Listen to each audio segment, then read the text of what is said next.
acabou sendo descartada por viabilidade econômica mesmo.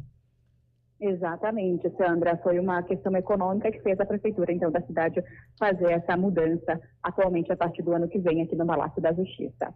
E aí tem esse tempo, então, todo agora de 2025 para essa reforma estrutural, para que esses serviços, então, de diferentes áreas, né, da vigilância sanitária, 156, INDEC, SANASA, possam ser oficialmente transferidos e a partir do ano que vem, sim, esse atendimento para a população, como a Thalita falou, é uma listagem grande que a gente vai disponibilizar também no nosso portal para que a população fique bem informada. Thalita, obrigada por enquanto, bom trabalho para você e até mais tarde. 10h47. CBN, Café com Política. Bruno Silva, já com o cafezinho na mão, bom dia. Bom dia, Sandra, bom dia, Felipe Pereira, muito bom dia a todos os nossos queridos ouvintes. Bom Tudo dia. jóia por aí? Tudo bem, Bruno. E você acompanhou aí a Thalita, né, trazendo informações sobre a transformação do Palácio da Justiça em Palácio da Cidade, com a disponibilidade de vários serviços para a população a partir do ano que vem. Tinha aquela expectativa, né, dos vereadores, da Câmara como um todo ser transferida para lá. Não teve viabilidade econômica para isso. E aí traz uma reflexão, né? Esse tipo de estudo não tem que ser feito realmente antes, né, de apresentar uma proposta, Bruno? Tem até um conflito, talvez, aí de interesses, né, entre ambas as partes está posto, né, mas eu acho que o ponto principal é esse, sim, né, Sandra? Tem que ter um estudo prévio, né, você tem que ter calculado certinho esses valores, ter imaginado quanto que vai gastar, quanto que é o custo de manutenção, o que precisa de adaptação. Isso tem que ser feito antes, né, gente, não depois. E ao que tudo indica, a prefeitura olhou bem e disse, não, melhor ficar por aqui mesmo e eu vou fazer o uso que eu bem entendo. Câmara, se virem. E agora a gente tá até buscando já saber, né, pela Câmara, né, dessa negativa, embora eles já devam ter sido comunicados, né, Bruno, previamente, de não ter qualquer modificação, vão ter que continuar do jeito que estão, se adaptando ali, né, o prédio que foi, inclusive, recentemente reformado, né, exatamente para dar mais condições para os parlamentares, né, para os assessores, funcionários e para a própria população, né, ao frequentar a Câmara. A Câmara de Campinas, cá entre nós, ela tem uma estrutura bacana quando comparada a outras câmaras do Brasil, viu, gente? Quando você vai averiguando e vai vendo muitas das câmaras municipais, elas deixam bastante a desejar em termos de acessibilidade, em termos de organização do próprio espaço, acomodar a população, poder ter lugar para atender. Para você ter uma ideia, viu, Sandra, Felipe Pereira e queridos ouvintes, contar aqui um caos, né? Uma vez lá nas idas das minhas pesquisas aí, investigando câmaras municipais na região de Araçatuba, né? Na cidade de Penápolis especificamente, eu lembro que era até curioso, porque na época estava toda aquela polarização entre PT, PSDB e tudo mais, e era curioso porque os vereadores de ambos os partidos despachavam juntos do mesmo gabinete, né? Porque não tinha nem sequer gabinete suficiente para os vereadores poderem fazer ali adequadamente o seu trabalho. Em 2005 foi a primeira vez que o Senado Federal contratou um estudo completo para poder fazer um mapeamento sobre as câmaras municipais brasileiras e, consequentemente, mostrar esses dados para a população para entender a realidade. E, pasmem, a maior parte das câmaras não tinha nem computador direito, não tinha funcionários de maneira adequada, os poucos contratados que existiam eram uma formação só dentro da área jurídica, não tinham as outras formações, então assim, era uma realidade bem difícil, e muitas das câmaras não tinham nem sede sequer, funcionavam às vezes em espaços que eram ou próximos do Poder Executivo, ou se confundindo com o Poder Executivo, o que afronta até o princípio da separação entre os poderes. Então, estou trazendo esse quadro para dizer o quê?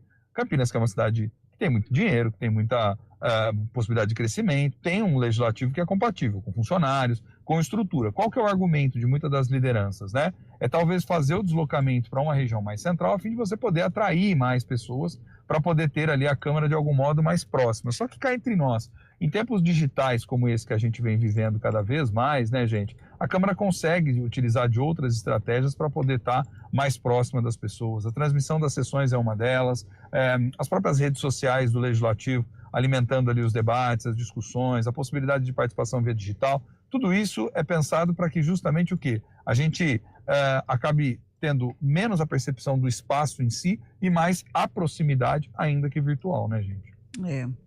E Bruno, já que a gente está falando da Câmara, ontem ficamos devendo aqui o conteúdo da última sessão, né, que foi sobre a aprovação das contas da gestão municipal. O Lucas Neri preparou uma reportagem, a gente vai acompanhar só para conseguir aqui trazer e atualizar também para os nossos ouvintes.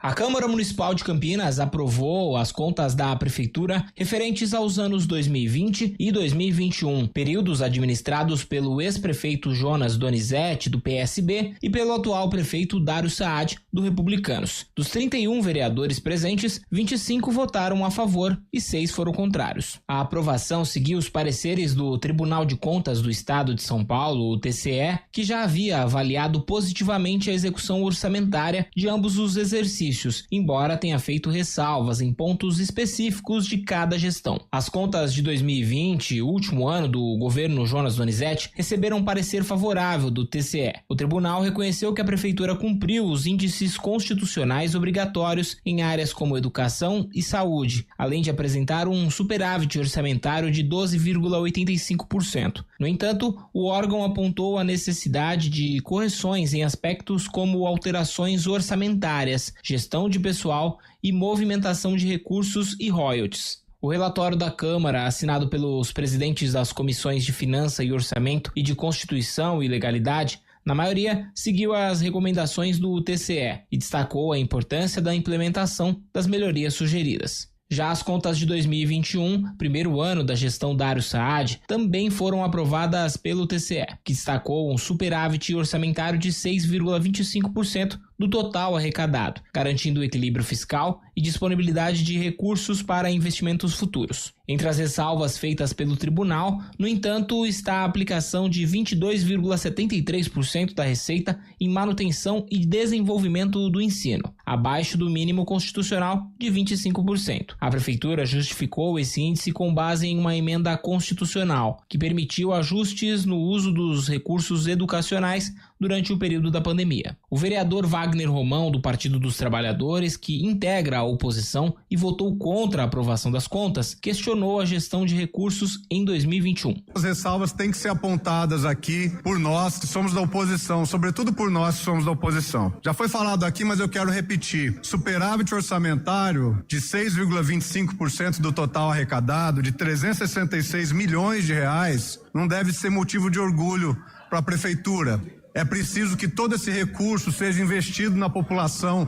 É direito da população ter esses 366 milhões que viraram superávit orçamentário. O atual vice-prefeito Vanderlei de Almeida, do PSB, que foi secretário municipal no governo Jonas Donizete e assumiu a vice-prefeitura em 2021, esteve presente na sessão acompanhando as votações. Ele destacou as dificuldades enfrentadas por Campinas nos 2 anos de pandemia. Além de muita incerteza, né, de tudo, todas as decisões a ser tomada, também uma queda considerável na atividade econômica, por consequência, queda de arrecadação. Então, enfim, desafios para superar, não só o problema, a maior crise de saúde pública da nossa era, como também conseguir que a prefeitura cumprisse todos os regramentos para ter, por parte do tribunal, o reconhecimento e a emissão de um parecer favorável. Vandão, como é conhecido, também comentou os apontamentos feitos pelo tribunal e os vereadores da oposição. A gente precisa analisar o que é a complexidade do orçamento que tem em Campinas e da execução desse orçamento. Então, ter apontamentos, eu acho que é um processo normal e lógico que da nossa parte tem a obrigação e o compromisso de sanar esses apontamentos para que numa próxima conta isso não esteja presente novamente. O relatório também destacou o aumento de 11,31% na dívida de curto prazo e de 4,09% na dívida de longo prazo, atribuído principalmente ao crescimento de precatórios judiciais, o que representa um desafio futuro para o equilíbrio fiscal do município. Com a decisão da Câmara, as contas de Jonas Donizete e Dário Saad foram definitivamente aprovadas, sem riscos de sanções políticas ou administrativas. De Campinas, Lucas Neri. Tá aí então o resultado da última sessão e desses pontos de vista. Quando tem alguma observação também no Tribunal de Contas, isso é realmente considerado, Bruno? Ou é isso, vai só passando. É difícil, eu não lembro de rejeição de contas. As rejeições, na verdade, assim, vamos por partes, né, para a gente poder pensar esse caso específico. Primeiro que ter as contas aprovadas já é uma vitória para os prefeitos, né? É uma vitória porque é complexo, de fato, o orçamento, concordo nesse sentido com o Vandão. Executar um orçamento não é algo simples. Os apontamentos dos tribunais, eles são técnicos, né, Sandra? Então, portanto, eles levam em conta a tecnicidade das contas. Obviamente que, a depender dos contextos, você precisa também dar maiores explicações, justificativas, mostrar o que teve que ser adaptado, né? Comentou-se, por exemplo, na reportagem sobre a questão da pandemia. De fato, ela afetou todo mundo, foi um desafio gigantesco. A única coisa que me chama a atenção é o fato que, mesmo na pandemia, tenha se gasto menos com a educação. Muitos acabaram gastando menos, mas em muitos casos se gastou até mais para tentar equipar essa molecada com, né, os equipamentos necessários, para tentar fazer com que isso chegasse. E aí, no caso, acabou gastando menos, né? Isso chamou um pouco a atenção. Agora, o que a gente precisa observar disso tudo? É um processo de composição política também, né? Então, por mais que venham esses apontamentos, politicamente os vereadores têm que ser convencidos pelo executivo de que aquilo foi necessário naquele momento, e o executivo tem que, em tese, demonstrar para o legislativo o que fará para que isso não venha a ocorrer futuramente, né? Então, que tipo de plano tem detalhado? Por isso que, mais do que apenas as contas, né, Sandra, Felipe, queridos ouvintes, importa bastante aquele relatório que a gente há pouco fez referência aqui, né, há pouco tempo fizemos referência aqui, que tem a ver com os índices de gestão das prefeituras. E quando a gente vê esses índices de gestão, a gente vê que há muitas áreas que ainda precisam caminhar bastante para poder atingir um nível melhor aí, ou mais próximo de um nível de excelência. Mas não há dúvida, vitória de Jonas, vitória de Dário, no sentido de terem as suas contas aprovadas e não terem ali por parte do tribunal nada que indicasse a sua rejeição, embora os apontamentos são muito comuns. E um último fator que me chama bastante atenção, e que não é problema de Campinas, mas para todas as prefeituras que a gente começar a verificar, ou que a gente for mais a fundo na informação, a gente vai identificar essa questão dos precatórios pesando bastante na composição, né, do orçamento e, consequentemente, nas dívidas aí que os municípios contraem, que lá na frente se refletem no quê? Na dificuldade de novos investimentos, né? E aí, só para a gente fechar também a nossa conversa de hoje, o Lucas Neri também traz os detalhes da pauta da sessão de logo mais. A Câmara Municipal de Campinas realiza a 13ª reunião ordinária de 2025. A pauta da sessão é composta exclusivamente por projetos de decreto legislativo voltados à concessão de títulos, medalhas e diplomas de mérito a personalidades da cidade.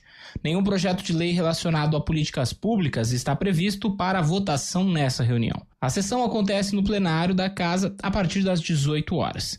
Antes da ordem do dia, os vereadores participam do pequeno expediente, que inclui a leitura de correspondências, proposições e respostas a requerimentos, além dos comunicados parlamentares.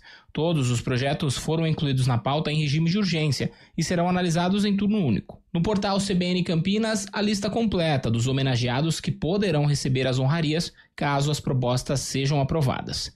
De Campinas, Lucas Neri. Não tem nem um minuto a reportagem do Lucas Neri, porque... Ô, Felipe, sem novidades, Felipe Pereira, Felipe, você tá muito amargo, você tá precisando pôr açúcar no seu café. Não, Felipe aí Pereira. Depois reclamam que eu sou amargo, gente. Pelo amor de Deus. Gastar dinheiro público pra fazer sessão pra coisar homenagem. Ave Maria. Vai que entra algum projeto interessante, ainda de última hora, de mais urgência do que esses que estão colocados como de urgência. Estaremos de olho, isso, Felipe Pereira. Pra gente, inclusive, trazer o resultado, né? Se é que... hoje a pauta... Que leve. Não, eu ia comentar e falar assim, né? Hoje a pauta, de fato, tá mais fria do que o café de quem fez lá de manhã, às 5h30, né? Que nem eu que tava acompanhando Felipe Pereira e toda a galera, né? Logo nas primeiras horas. 5h51. Gente. Acompanhando a programação. Tava ali já desde cedo, né? Mas, ó, tem um ponto importante. Deus abençoe quem cedo madruga. Então... Mas, ó, tem um ponto, viu, Felipe Pereira, que é importante dessa história toda, né? Que eu gosto sempre também de dar uma olhada na sessão, assim, com mais calma, com mais tranquilidade.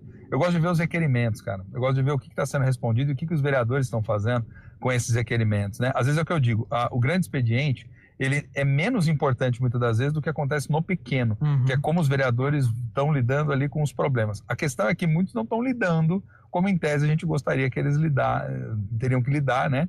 Principalmente com a fiscalização, né, gente? Eu acho que uma das coisas que mais pega é a fiscalização e principalmente a fiscalização desse bendito orçamento, né, gente? E nós estamos também aprendendo a lidar, né, com a política, acompanhando um pouquinho mais de perto. Bruno, ficamos por aqui hoje. Combinado, gente, combinado. Depois só quero deixar uma pergunta no ar. E Sumaré, nada? Um abraço a todos. Estamos atentos também, aguardando algumas respostas dos trabalhos efetivos dos parlamentares por lá. Até amanhã, Bruno. Até, gente. Bora trabalhar, né? Abraço. A gente faz escolhas todos os dias. Que roupa vestir? Por qual caminho ir? E com o nosso dinheiro,